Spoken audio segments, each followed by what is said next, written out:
ரொம்ப வருஷத்துக்கு அப்புறம் ஃபேமிலியோட ஒரு ட்ரிப்பு. எங்களை விட எங்கள் பிள்ளைங்க ரொம்ப சந்தோஷப்பட்டாங்க. பேரண்ட்டாக நமக்கு அதுதான் ரொம்ப முக்கியம். என்னதான் நம்ம பொண்ணாக இருந்தாலும் ஒரு சில பெண்கள் பண்ணுற தப்பை கண்டிப்பாக சொல்லி தான் ஆகணும்.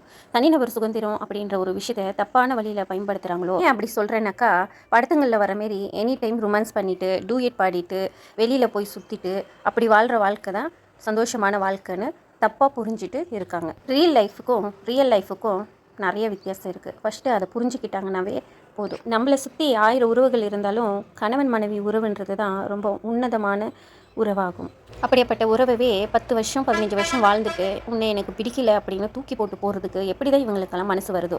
ஆணாதிக்கம்னு சொல்லுவோம். ஆனால் என்னை பொறுத்த வரைக்கும் இன்றைக்கி இருக்கிற காலகட்டத்தில் பெண்கள் ஆதிக்கம் தான் அதிகமாக இருக்குது. எந்த ஒரு பெண்ணுமே அட்ஜஸ்ட் பண்ணி ஒரு குடும்பத்தில் வாழ தயாராகவே இல்லை. ஒன்று இல்லைன்னா இன்னொன்று தூக்கி போட்டுட்டு போயிட்டே இருக்காங்க. எனக்கு தெரிஞ்சு பொண்டாட்டி பிள்ளைகளை சரியாக பார்த்துக்காம கவனிக்காத கஷ்டப்படுத்துகிற நிறைய ஆண்களுக்கு ரொம்ப நல்ல பெண்கள் அமைஞ்சிருக்காங்க. எவ்வளோ கஷ்டம் வந்தாலும் அவருக்கு விட்டு விலகாமல் குழந்தைங்களுக்காக அந்த லைஃப்பை சந்தோஷமாக வாழ்கிறாங்க.